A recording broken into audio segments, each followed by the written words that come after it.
Hey everyone, welcome back for another deep dive. This time we're going to be tackling someone who you might not have heard of if you're not a philosophy nerd. But Well, even if you are. yeah, fair enough. George Herbert Mead. Um, he's not a household name like, say, William James or John Dewey, but he's a big deal in classical American pragmatism. Oh, absolutely. Okay. I mean, John Dewey himself called Mead a seminal mind of the very first order. So, Yeah, high praise coming from Dewey. And this deep dive, we really want to make it, for those of you who like to go deep, who are into the philosophical side of things, we're going to try and get into the nitty-gritty of Mead's ideas. it's fascinating, isn't it? Yeah. Because Mead, he didn't actually publish a big philosophical book, the kind you'd expect from a thinker of his stature. Yeah, his most famous work, Mind, Self, and Society, it was actually put together after his death from his students' notes and some unpublished manuscripts. Exactly. So it wasn't even meant to be like a systematic treatise or anything. Right. And yet, it became hugely influential, especially in sociology and social psychology. It's basically the foundation of what's called symbolic interactionism, the idea that we understand ourselves and the world through symbols and interactions. But here's the thing. Mead himself never actually used that term, symbolic interactionism. Yeah, it's kind of like his ideas took on a life of their own. They spread out and influenced so many different fields. So, what are we going to be looking at in this deep dive? Well, there's a lot to unpack. We'll be exploring how Mead thought the self develops through communication, his theories of language and mind, the concepts of roles, and the generalized other. Which are key to understanding how Mead saw the self as a social product, not just something innate. Right. We'll also be talking about the I and the me, which is a really interesting distinction he makes within the self. And finally, we'll touch on his philosophy of nature, which you can find in his book, The Philosophy of the Present. It's all about emergence and this idea of the present moment being crucial to reality, which is a very different way of looking at things compared to, say, a static view of the universe. Exactly. So let's start with Mead himself. Who was this guy? Where did he come from? What shaped his thinking? Well, he was born back in 1863 in South Hadley, Massachusetts. His family was pretty religious. His dad was a congregational minister and later a professor at Oberlin Theological Seminary. And his mom, she was a devout Christian too, eventually became the president of Mount Holyoke College. Okay, so a pretty strong religious upbringing then. Yes, but what's interesting is that Mead himself actually moved away from traditional religion later in life. He became more of a naturalist, didn't believe in a personal God or anything like that. Huh. So that's a pretty significant shift. It is, and it seems like this tension, between his early religious background and his later embrace of naturalism, it really informed his work. He was always concerned with ethical issues and social reform, even though he rejected traditional religious dogma. Makes sense. So how did he end up getting into philosophy? Well, he went to Oberlin College first and then to Harvard. And at Harvard, he studied with some really influential thinkers like Josiah Royce, who was a big proponent of Hegel's philosophy. Ah, Hegel, the dialectic, the idea of thesis, antithesis, synthesis. Exactly. And Royce's interpretation of Hegel had a huge impact on Mead, especially this idea of the self developing through interaction with others. He also met William James at Harvard. Oh, wow. William James, the father of American pragmatism. That's right. And there's a fun little anecdote. Mead actually lived in James's summer home for a while, tutoring his son. Wow, talk about being immersed in the world of pragmatism. Absolutely. And beyond those direct influences, Mead was also really active in social reform movements. He supported women's suffrage, worked with Jane Addams at Hull House, which was a settlement house in Chicago aimed at helping the poor and immigrants. So he wasn't just an armchair philosopher. He was out there trying to make a difference. Exactly. And you can see all these influences, his religious upbringing, his move towards naturalism, his engagement with Hegel and James, and his social activism, all kind of coming together in his work. It's like he was trying to synthesize all these different strands of thought into something new. Yeah, and that's what makes him so fascinating, especially for philosophers. He was grappling with some of the biggest questions of his time about the nature of the self, the role of society, the relationship between mind and body, all while trying to find a way to make philosophy relevant to real-world problems. Okay, so let's dive into some of his key ideas, starting with his theory of language and mind. Right. Well, for Mead, language wasn't just a way of communicating information. It was the very foundation of thought itself. So he's saying we can't think without language. Well, it's a bit more nuanced than that. He starts with this idea of the gesture, which he borrows from the German psychologist Wilhelm Wundt. A gesture is basically any kind of action that another organism responds to. Okay, so like if a dog growls at another dog, that's a gesture. Exactly. But for Mead, these kinds of gestures, they're just basic instinctive responses. They're not what he calls significant symbols. Okay, so what makes a symbol significant? Well, for Mead, a symbol becomes significant when it evokes the same response in both the person making the gesture and the person receiving it. And crucially, this response has to be anticipated. It has to be conscious. So it's not just a reflex like pulling your hand away from a hot stove. Right. It's more like if I say the word tree, you and I both have a shared understanding of what that means. We both anticipate that the other person will have a similar mental image, a similar concept in their mind. I see. So it's like a shared meaning that we both understand and anticipate. Exactly. And for Mead, the most important type of significant symbol is the vocal gesture, which is basically just spoken language. Okay, but why is spoken language so special? Well, think about it. When you speak, you don't just produce sounds for other people to hear, you hear yourself speaking too. And when you hear yourself say a word, it triggers the same kind of mental response in you as it does in the person you're speaking to. Ah, so it's like a feedback loop. The speaker is also the listener. Exactly. Ye- And Mead called this reflexivity, the ability to turn back on oneself, to become both subject and object. Okay, and this is where things start to get really interesting because for Mead, this reflexivity is the key to the development of mind. That's right. He argued that the ability to use significant symbols, especially vocal gestures, allows us to internalize the responses of others. And this internalization, this ability to have a conversation with oneself using language, is what gives rise to mind. So he's saying that mind isn't something we're born with, it's something that develops through social interaction and language. Exactly. And this was a pretty radical idea at the time because most philosophers saw mind as something internal, something private. But for Mead, mind is fundamentally social. It's a product of our interactions with others. It's like our minds are shaped by the conversations we have, both with others and with ourselves. Exactly. And this ties into another one of Mead's big ideas, the idea of roles and the generalized other. Okay, let's talk about that. What did he mean by roles? Well, Mead observed that a lot of our social interactions involve taking on different roles. Like, think about a child playing pretend. They might be a doctor one minute, a teacher the next, a firefighter the next. Yeah, and they take on the behaviors and attitudes of those roles, even though they're not actually a doctor or a teacher or a firefighter. Exactly. And for Mead, this role-playing is crucial to the development of the self.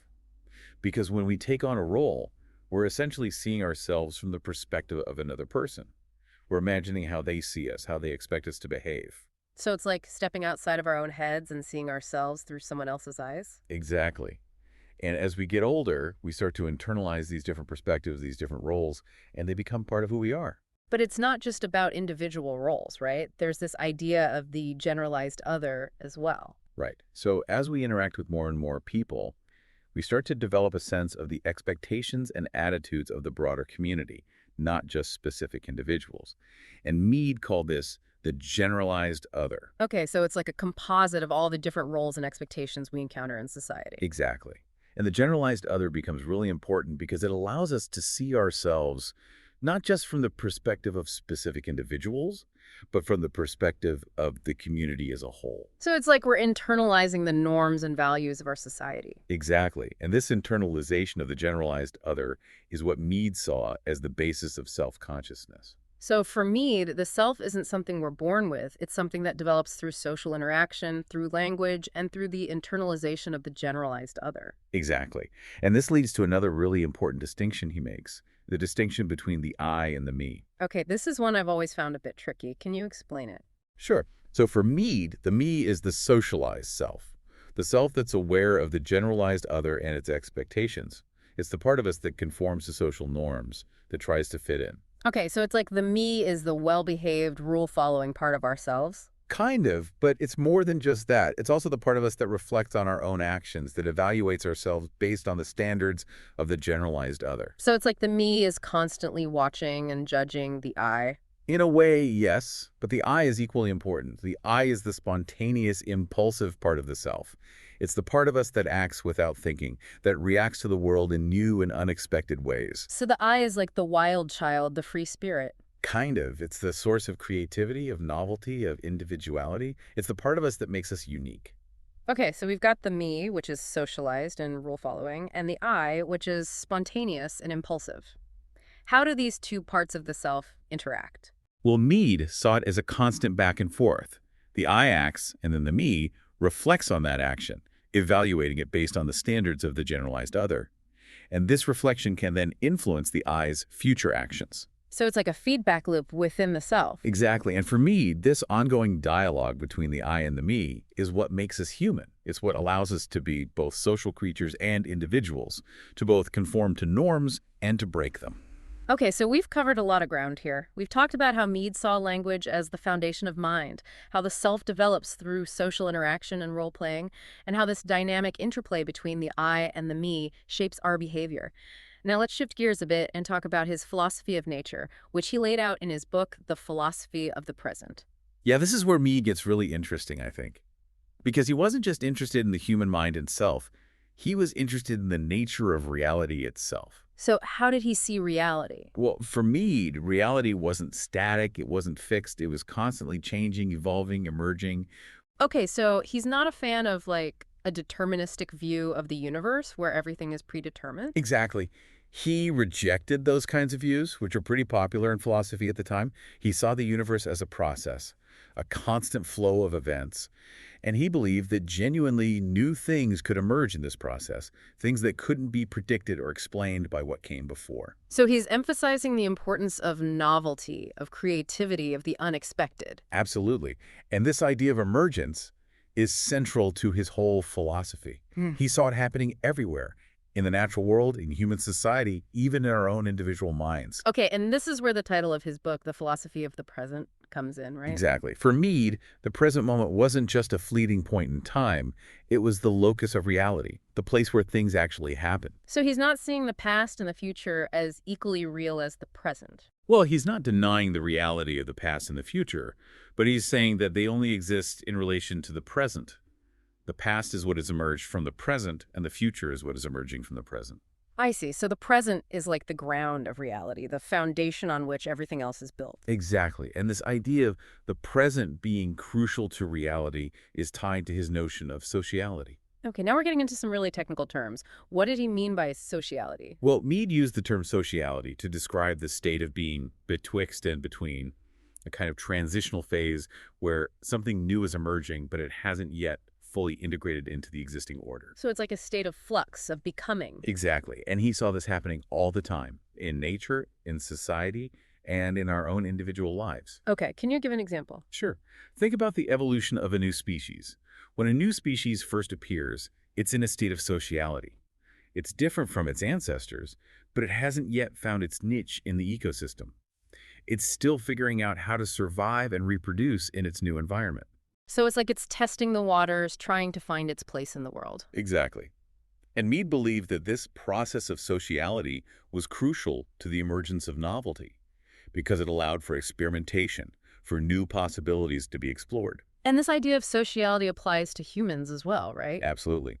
Mead saw human individuals as constantly being in a state of sociality as our eyes interact with the world and generate new responses. So it's like we're always in a state of becoming, always evolving, always figuring out who we are in relation to the world around us. Exactly. And this is where his idea of the I and the me comes back in. Because for me, the I is the source of this novelty, of this emergence. It's the part of us that's not yet fully socialized, that's not yet bound by the expectations of the generalized other. So it's like the I is the engine of change, the driver of evolution. In a way, yes.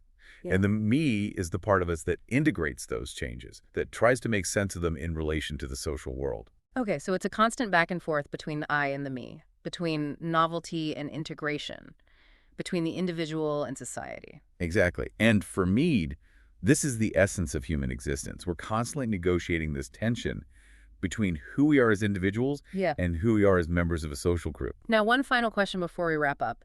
Given Mead's emphasis on the social construction of the self and the power of the generalized other, some people have accused him of being a determinist, of saying that we're basically just puppets of society. How would you respond to that? Well, it's true that Mead placed a lot of emphasis on the role of society in shaping the self. Hmm. But he also recognized the importance of individual agency, of the I's ability to act spontaneously and creatively. So he's not saying that we're completely determined by our social environment? No, not at all. Mm-hmm. He's saying that we're shaped by our social environment, but we also have the power to shape it in turn. Well, it's like a two-way street. Exactly. And I think it's important to remember that Mead was writing in the early 20th century, a time when social forces were really starting to be recognized as powerful influences on human behavior. So it makes sense that he would emphasize the social aspect of the self. Yeah, and in a way, his ideas are even more relevant today in a world that's increasingly interconnected and globalized. Absolutely. And I think that's why Mead's work continues to be so influential, especially in fields like sociology and social psychology, because he offers a way of understanding the complex relationship between the individual and society, a way of seeing how we're both shaped by our social environment and how we can shape it in turn. Well, on that note, I think we've given our listeners a lot to think about. Hopefully, they now have a better understanding of who George Herbert Mead was and why his ideas are still so relevant today. And if they're interested in learning more, I would definitely recommend checking out his book, Mind, Self, and Society.